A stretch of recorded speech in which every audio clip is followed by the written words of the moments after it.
Assalamualaikum warahmatullahi wabarakatuh. Selamat pagi semuanya. Pada pertemuan kali ini saya akan membahas tentang layanan dan aplikasi SoftSwitch.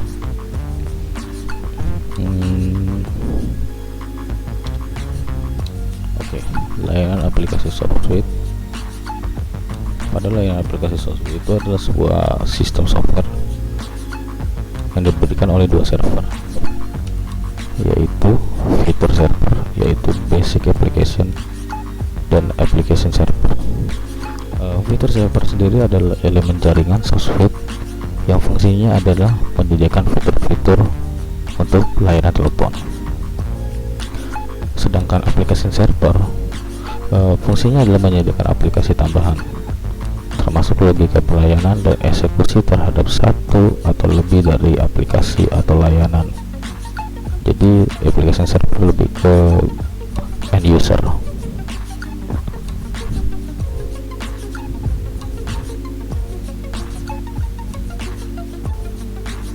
Fitur server saya sudah jelaskan, elemen jaringan SoftSwitch yang berfungsi untuk menyediakan fitur-fitur pada layanan telepon.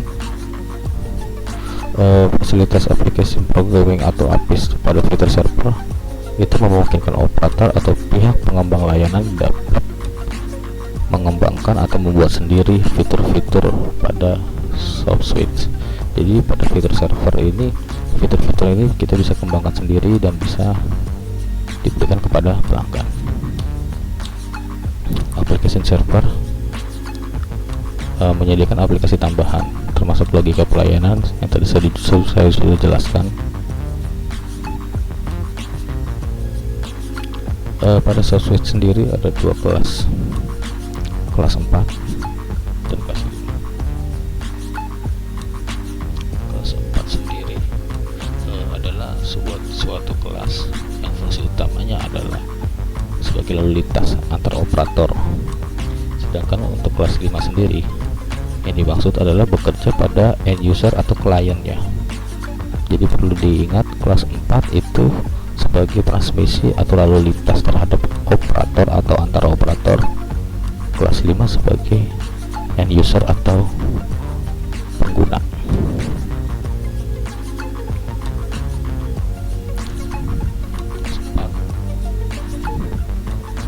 Pada kelas 4 sendiri itu ada namanya time dependent routing. Time dependent routing itu bisa melakukan pemilihan jalur routing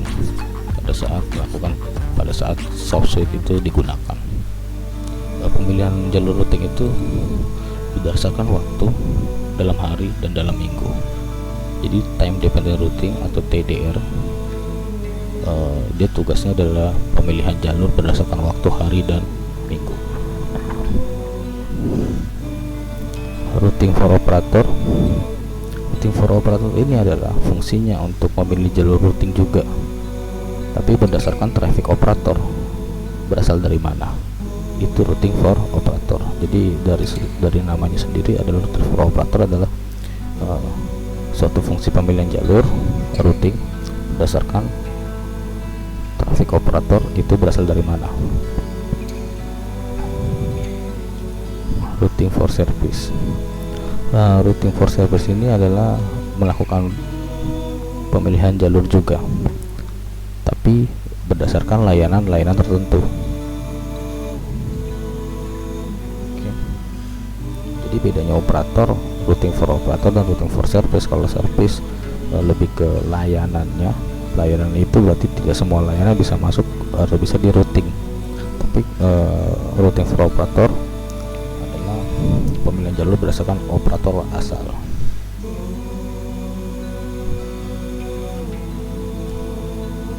Routing for network.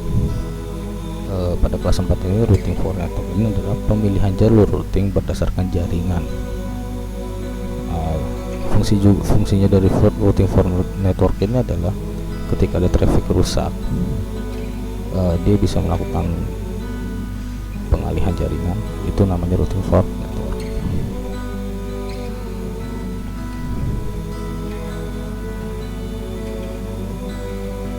trunk group bundling. Di sini fungsinya adalah melakukan pengelompokan trunk atau trunk group atau bisa disebut penjembatan, dan masing-masing bisa dikontrol dan dikelola sendiri. Artinya penjembatan ini bisa dikontrol, bisa dikembangkan sendiri oleh penyedia layanan jasa SoftSwitch. Switch ID atau trunk group routing. Kalau switch ID ini adalah dia mampu melakukan pemilihan routing berdasarkan kelompok switchnya.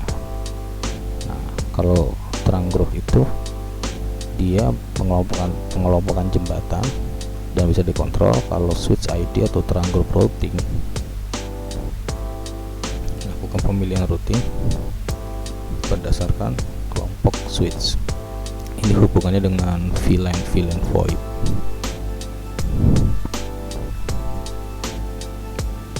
CIC atau Carrier Identification Code Routing.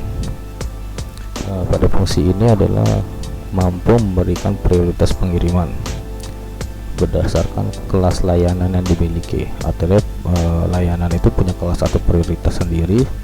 Jadi fungsinya class of service CIC adalah bisa melakukan pengiriman berdasarkan kelasnya juga, dan juga dia melakukan pemilihan kanal percakapan dengan pola tertentu.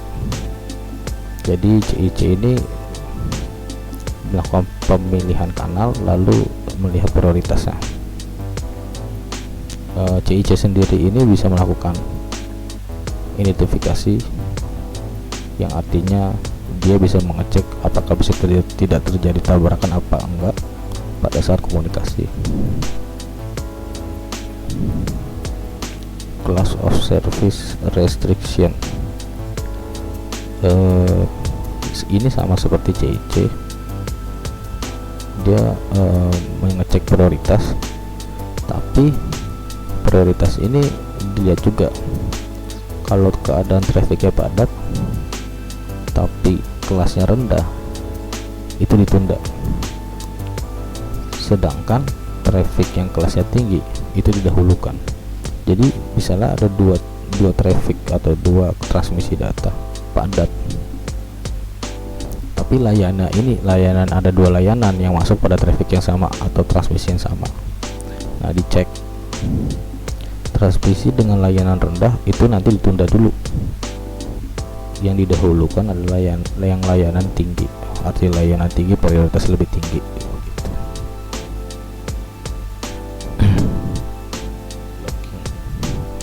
Blocking sendiri adalah penundaan atau ngeblok berdasarkan destination atau tujuan. Bisa juga berdasarkan geographic area dan tipe pemanggilan, internasional, operator, destination address. Overflow routing fungsinya itu melakukan pengaturan routing atau transmisi yang kelebihan traffic. Itu fungsinya dari overflow routing.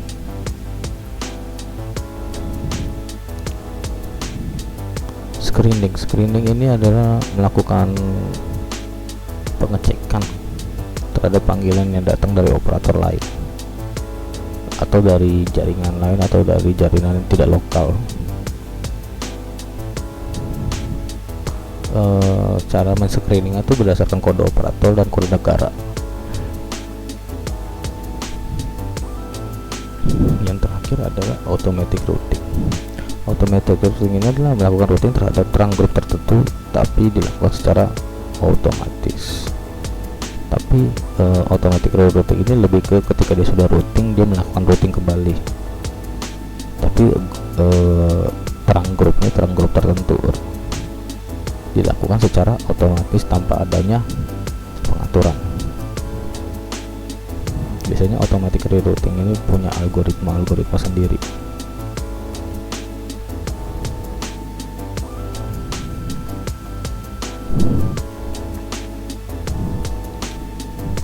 Kelas kelas 5. Kelas 5 sendiri ada yang disebut dengan abbreviated dialing. Artinya dia bisa mempersingkat proses dialing atau pemanggilan dengan nomor yang singkat, bisa terdiri dari 1 atau 2 digit. Dan subsuite-nya juga harus mampu mendeteksi penggunaan fitur yang dilakukan oleh pelanggan dengan melakukan pemetaan nomor.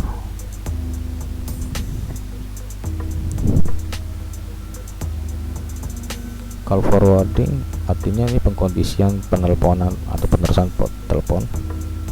Jadi ada unconditional, ada unbasi, no answer, dan call waiting.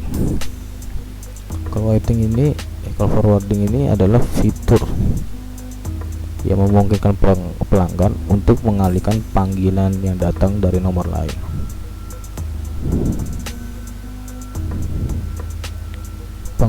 Pengalihan ini ditentukan oleh kondisi nomor tujuan, apakah unconditional, unbusy, no answer, atau call waiting.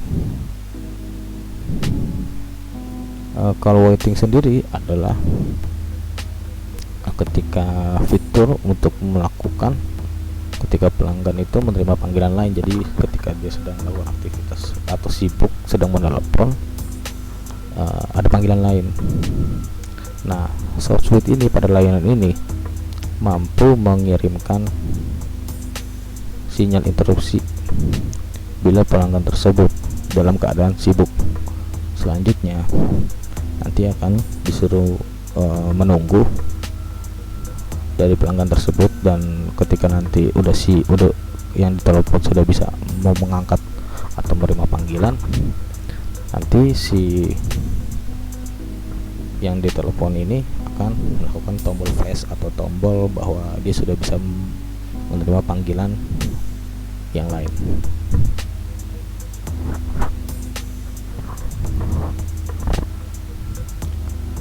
Essential call waiting.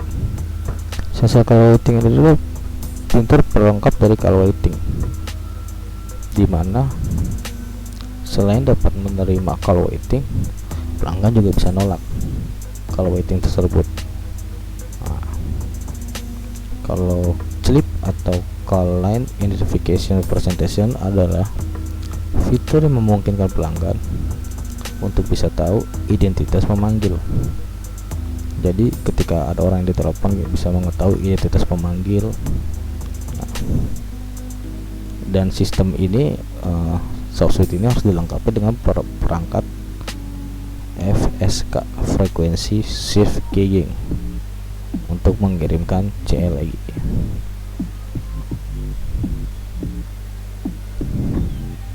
Clip on, call waiting, dan conference call.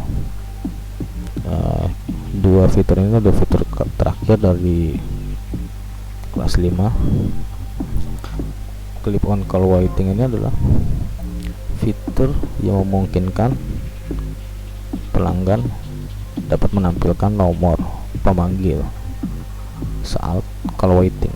Jadi ketika ada proses call waiting, kita bisa melihat nomor telepon itu yang dipanggil dari mana sih, yang menelepon dari mana sih. Nah, clip on call waiting adalah fungsi seperti itu.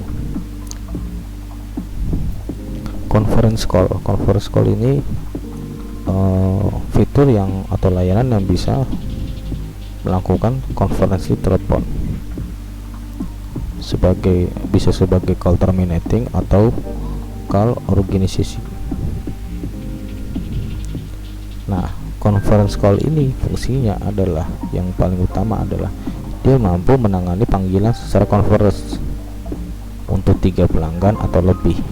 Artinya conference call ini bisa bertelepon lebih dari 2 atau 3. Ini adalah semua layanan dari kelas 5, dan ada namanya layanan tambahan pada SoftSuite.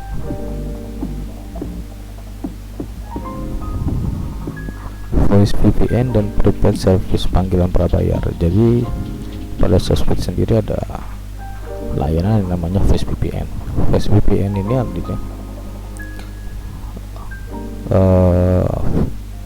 layanan yang menyediakan bagi pelanggan untuk menyalurkan traffic voice internal pelanggan yang tersebar di beberapa tempat menjadi satu jaringan. Artinya ini voice VPN ini adalah penyaluran traffic dari voice internal atau pelanggan internal lalu tersebar dari beberapa tempat. Jadi pelanggan yang tersebar dari beberapa tempat melakukan voice internal tapi dijadikan satu jaringan, itu voice VPN. Prepaid service itu sarana pelanggan untuk melakukan panggilan dengan melakukan kartu prabayar prepaid card. Layanan prabayar ini digunakan untuk pemanggilan lokal jarak jauh sesuai dengan jenis kartunya atau layanan yang disediakan.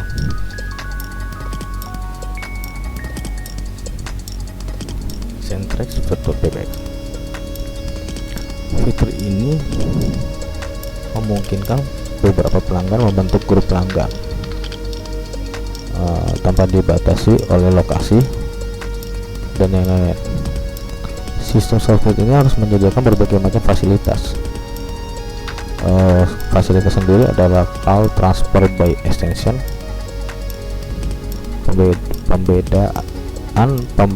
pembebanan antar anggota dan extension dialog.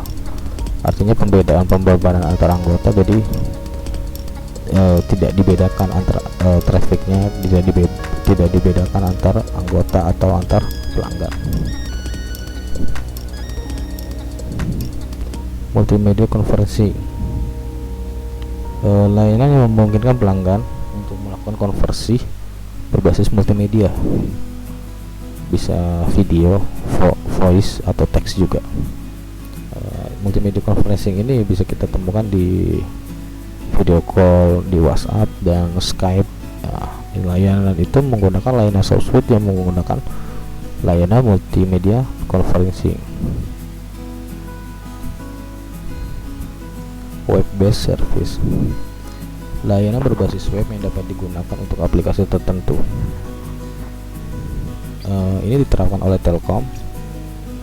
Biasanya yang diterapkan itu seperti Click to Dial, Web Center, Corporate Direction, Connection Call, Web Conference dan lain-lain. Ini seperti web-based service ini lebih ke kalau kita menggunakan Zoom atau kita menggunakan Skype berbasis website ataupun kita menggunakan Google Meet. Web-based service software itu termasuk software berbasis web-based service.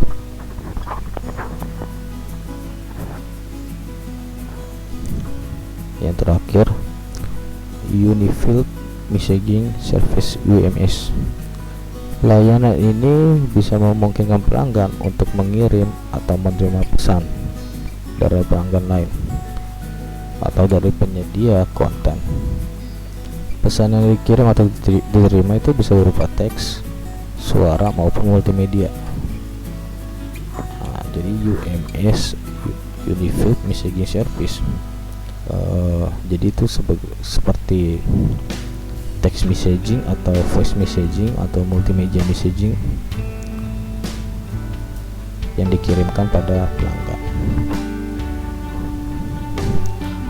Sampai di sini dulu presentasi materi tentang layanan dan aplikasi sosmed.